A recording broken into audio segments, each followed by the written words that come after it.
मथुरा के वृंदावन में धूमधाम से मनाई गई गोपाष्टमी। मथुरा में गोपाष्टमी का पर्व बड़े ही धूमधाम से मनाया जाता है। ब्रज की गाय का पूजा अर्चना कर सभी लोग अपनी गौ माता से इस धरती को बचाने की कामना करते हैं। लोगों का कहना है कि सभी लोगों को गोपाष्टमी के दिन हमारे ब्रज की गौ माता को पूजना चाहिए, क्योंकि गौ माता में 33 करोड़ देवी देवताओं का वास रहता है, जिससे हम लोग गौ माता के साथ साथ सभी देवी देवताओं की पूजा अर्चना कर अपने धरती माता को बचाने की कामना करते हैं। वही आचार्य देव मुरारी बापू जी ने बताया कि हमारे हिंदू धर्म में गाय का दही, दूध, घी, कंडे आदि चीजों से हवन करने से धरती का वातावरण शुद्ध हो जाता है, इसलिए गौ माता को हमारी धरती की माता बताया गया है। अंकुश वर्मा, मथुरा समाचार 24।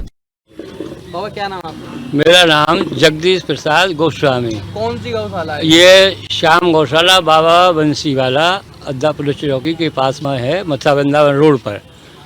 कौन है आप यहाँ? मैं यहाँ का अध्यक्ष हूँ इस गौशाला का। आज गोपाष्टमी के पर्व पे आपने यहाँ प्रोग्राम किया है, क्या कहेंगे इसको लेकर? प्रोग्राम हमने क्या किया है, सभी ब्रजवासी कर रहे हैं। ये गौशाला है, प्राचीन गौशाला है, और आज ही के दिन कृष्ण बलदेव जो भगवान थे, उन्होंने माँ यशोदा से आशीर्वाद ले और उनकी आज्ञा पालन कर गोचारण के लिए वन में गए थे।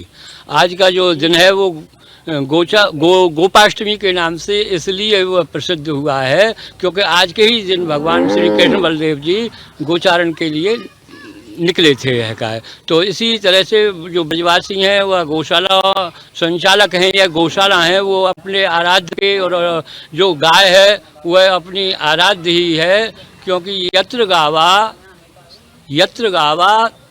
तत्र धर्मा, यत्र गावा तत्र कृष्णा, यत्र कृष्णा तत्र धर्मा, यत्र धर्मा विजय सुख समृद्ध शांति से। जहाँ गाय है वहीं कृष्ण है, और जहाँ कृष्ण है वहीं धर्म है, और जहाँ धर्म है वहीं सुख समृद्धि शांति है।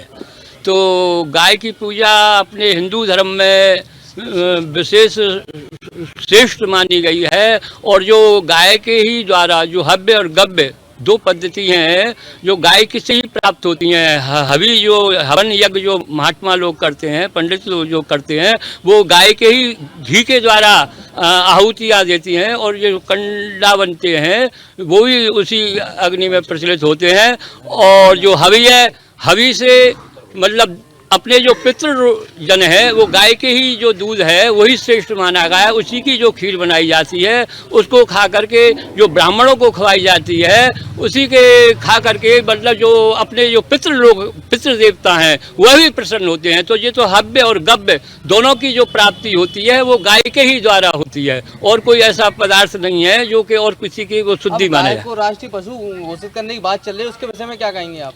वो तो हम क्या कहेंगे, जो हाई कोर्ट के जो अधिकारी हैं, जो जज साहब हैं, उन्होंने तो एक सचेत शांत दिया है, संकेत दिया है सरकार के लिए। तो सरकार को स्वयं उस पर संज्ञान लेना चाहिए, क्योंकि उन्होंने यही दिया है कि जो विवाद हो जाता है, मॉब लिंचिंग हो जाती है, वो हो जाती है, जो गौ भक्तों में उफान आ जाता है। कभी आ जाए पीछे गौशाला। क्या नाम है आपका? आचार्य देव मुरारी बापू, राष्ट्रीय संरक्षक, अखिल भारतीय गौरक्षक महासंघ। महाराज जी, आज आपने गौशाला में आकर के पूजा की, क्या कहेंगे इसको लेकर? देखिए, ये आज गोपाष्टमी का पावन अवसर है, और ब्रज ही नहीं संपूर्ण भारत में आज के दिन गौ माता की षोडशोपचार पूजा की जाती है।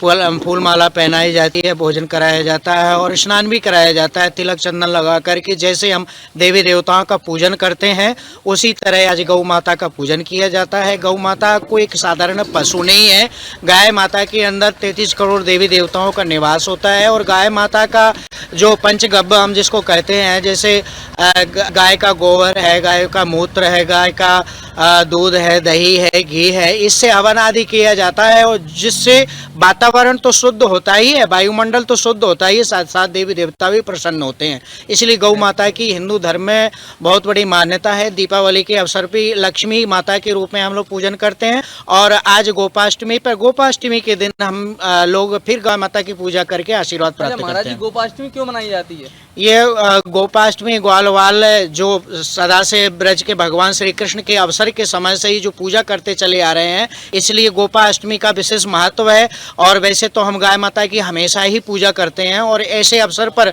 मैं ये भी कहना चाहूँगा कि ये जो भगवान श्री कृष्ण और बलराम और गोप ग्वालाओं की जो पद्धति है जिससे गोपाष्टमी के दिन पूजन किया जाता है, हम आज के दिन ये संकल्प लेते हैं ब्रजवासी नहीं संपूर्ण हिंदू समाज कि गाय माता का वध पूरी तरह से बंद होना चाहिए। इस समय हिंदूवादी सरकार है, और ऐसे अवसर पर भी यदि कटिया घर बंद नहीं होते, गाय माता का काटना बंद नहीं होता है, तो ये बहुत बड़ी शर्मनाक बात है। आज के अवसर पर हम मुख्यमंत्री और प्रधानमंत्री तक अपनी बात पहुंचाना चाहते हैं कि जिस समय ये सरकार आई थी उस समय हम लोगों ने जो उम्मीद जताई थी उसकी अपेक्षा आज मांस का निर्यात और ज़्यादा बढ़ा है। ऐसी स्थिति में हम लोग सोचने के लिए मजबूर हैं, यदि इस समय गाय माता की हत्या बंद नहीं होती तो भविष्य में हम किससे उम्मीद करें। इसलिए आज के दिन हमने ये संकल्प लिया और मांग भी रखी है।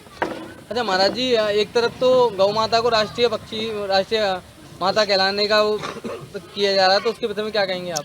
हम देखिए, गाय माता को राष्ट्रीय पशु घोषित करने की मांग हम ही नहीं बहुत लोग कर रहे हैं। यहाँ तक कि अमेरिका भी आज गाय माता की जो विशेषता है रिसर्च के बाद वो लोग भी मानते हैं कि गाय माता जहाँ रहती है वहाँ पर संपूर्ण वातावरण शुद्ध हो जाता है, बहुत सारी बीमारियाँ दूर भाग जाती हैं। और हम लोग भारत में रहकर, हिंदू प्रधान देश में रहकर के गाय माता के लिए हम राष्ट्रीय पशु घोषित नहीं कर सके, तो इसलिए हम लोग शर्म की बात और कुछ नहीं हो सकती। आप उन लोगों से क्या कहेंगे जो लोग गाय को ना रख के और अन्य पशुओं को पालते हैं?